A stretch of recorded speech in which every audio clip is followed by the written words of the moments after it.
Day 3 of the Grand Chess Tour event in Leuven, Belgium. It was the third day of rapid chess, and today we're going to look at another game by Wesley So, and he played in the 7th round, the first round of the third day, against Hikaru Nakamura, his compatriot from the American team.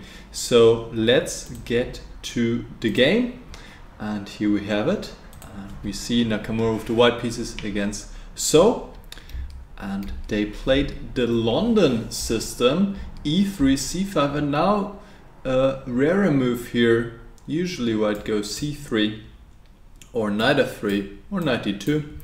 But here Nakamura takes on c5, and I'm a little bit familiar with this line because I played it myself against Matthias Blüam last year and actually recorded a video about this as well. You'll find the link in the description. So this is an interesting line, especially if black is unprepared, but in this game the exact opposite was the case. Wesley So was very much prepared, because here after a5, so b4 was played to protect the pawn. White tries to hang on to the pawn, now c3, again keeping everything intact, but this is a very strong move here, bishop d7, which I also discovered when I prepared for Blüam.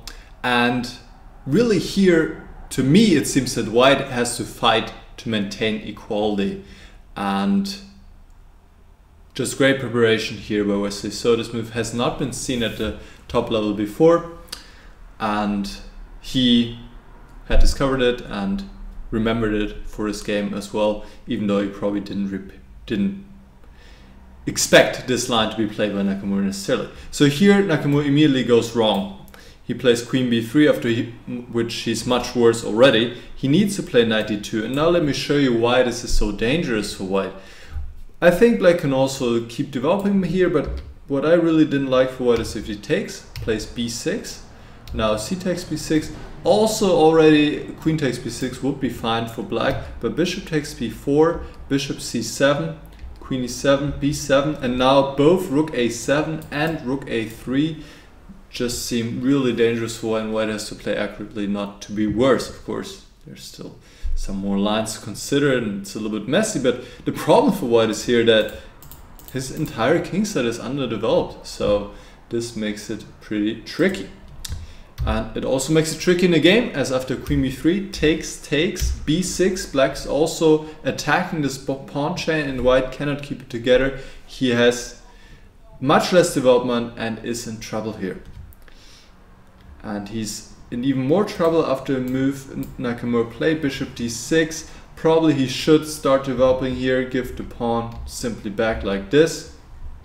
But even here, this position is very nice for black, as he has the better pawn structure, has the better development still, and this pawn is not a strength in this position. It is a passed pawn, but it's all the way on a2, and sooner or later probably black will win this pawn. So this would be also clearly better for black. But after bishop d6, black's already on the verge of winning pretty much. Knight e4 is a strong move, with the point of introducing the idea queen f6, attacking both f2 and a1. So for example, if white takes on f8, black doesn't take back, no need, he can go queen f6, hit the rook, hit the pawn, and that's really bad news for white.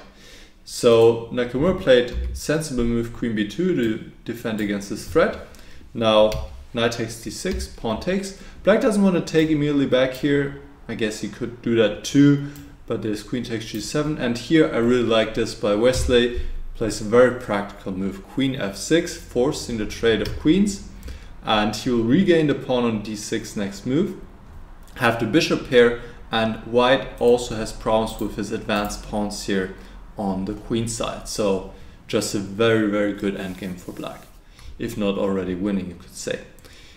One problem here is for white, even if he plays a3, bishop takes d6, he has difficulties with this pawn due to the pin on the a file. So he couldn't defend it here, he would need to play b5 anyway. So that's what Nakamura did right away, push the pawn. But of course, white is also having problems on the dark squares, especially considering that he doesn't have the dark squared bishop anymore. King e7, bringing the pieces into the game, knight to e2, and now just playing good natural chess, e5, threatening to go e4. Nakamura stops it, and so once again prepares it, playing f5. He wants to go e4, and the bishop doesn't have any squares right now, so white needs to do something about it. Plays rook a2. Okay, maybe he should do something else here, but in either case, you can see the evaluation bar, it's looking pretty dim for white. Rook a2, now bishop e6, not a good move, no rush, preparing e4 once more, maybe d4, here with ideas against the rook, rook c2, and now give a check.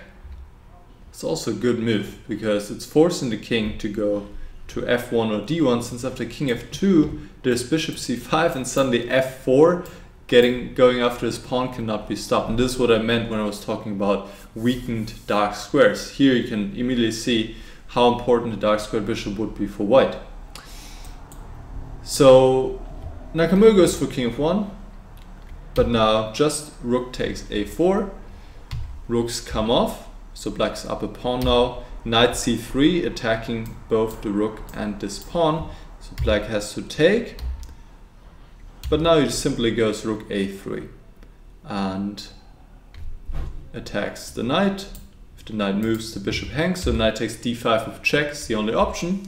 And knight takes b6, attacking the bishop on c8 as well. But here, So calmly plays the bishop back to e6, still attacking the bishop on d3 and also dominating the knight on b6. By the way, there's also a threat of rook a1 in the position, as well winning the rook, so just all the white pieces in trouble here. Bishop b1 is defending against this threat, but now So simply goes after the knight, which is trapped on b6, no place to go, simply is lost. Here Nakamura might as well have resigned, but probably out of frustration he played on for a few more moves. We can go through these pretty quickly. Of course, there's absolutely no chance here for black, for black not to win, for white to save this in any way. And a few moves later here Nakamura resigned, as I think there's also a checkmate net coming up of some sorts. Just not enough, nothing to do for white here. Obviously, if you could trade these pawns, somehow get rid of them, then it would be a different story, but white is not going to get rid of the pawns. Also, bishop is attacked as well, so this is just all way too much, and Nakamura resigned. So drew the other two games, rounds 8 and 9, and cruised to win in the rapid event. 7 out of 9, 5 wins, 4 draws, tremendous performance, and rapid counts double in this event. We follow this with 18 rounds of blitz, which count normal 1 point, and So is ahead 3 points ahead of, I believe, Aronian and MVL. But you can check the standings. I put a link in the description. And today the action continues. Blitz. And we'll see if Wesley can keep his lead. So far he's playing tremendous chess in Leuven. Thanks for watching, everybody, and see you next time.